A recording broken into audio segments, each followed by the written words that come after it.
Hello everyone, thank you for joining in today. This is Jamie Edson, Marketing Communications Specialist, along with Susan Hudson, VP at Equa Marketing. Every day we get some great marketing questions, which has led us to today's topic, managing your online reputation. As you all know, your practice's reputation is by far one of the most important aspects of thriving and staying competitive with your competition. If you were to Google your practice, you will find everything that people are saying about you. Some of it good, some of it bad. And more often than not, you will find information that is inaccurate. So how does this affect your practice? Well, it can be the difference between winning or losing patients. Being vigilant about monitoring and enhancing your online reputation is critical if you don't want potential patients to reach out to your competitors. This is not to say that you can effectively control what people have to say about you online. Rather, it is about managing how your practice generally comes across on the internet. Susan, can you inform our listeners on why reputation management is so important for practices? I certainly can, Jamie. Reputation management has become an integral aspect of marketing.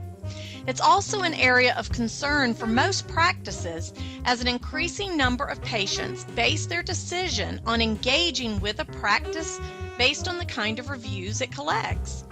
Potential patients make a beeline for online review sites to get a feeling of the kind of services you have to offer and also to compare your practice with other competitors. Getting hit with negative reviews is unavoidable. However, by being proactive about managing your online reputation, you can take the sting out of a negative review. Another challenge that practices constantly face is that their reviews are not showing up in Google. The answer to this concern is twofold.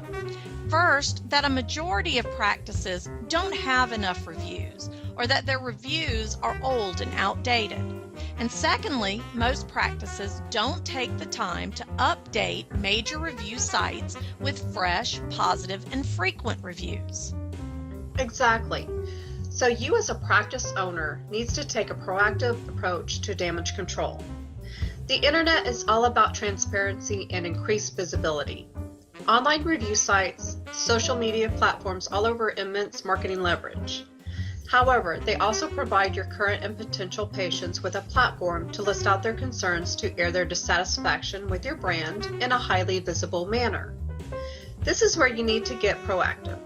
Step in when necessary and respond to those comments and reviews as soon as possible. Not only will it show patients that you care about what goes out there, but it also offers you a chance to address the issue in question. A few kind words or an apology backed with an offer to remedy the situation can go a long way in appeasing the client. The next thing you need to consider is, does your website represent your practice in the best possible way? When it comes to reputation management, your website is literally the first line of defense. What you need to ensure is that your website displays a compelling brand message which clearly demonstrates the services and products your practice has to offer. Next, focus on creating web content which is both unique and varied and effectively highlights your products and services. This includes maintaining a practice blog and a YouTube channel, among other things. Creating content that is interesting and relevant is a sure way of enhancing your Google search results. The idea is to produce enough positive search results so as to drown or negate any negative review search results about your practice. Thank you, Susan. This concludes our webinar on managing your online reputation. If you have any questions regarding online reputation or have any other marketing questions, please feel free to email us and we will respond promptly.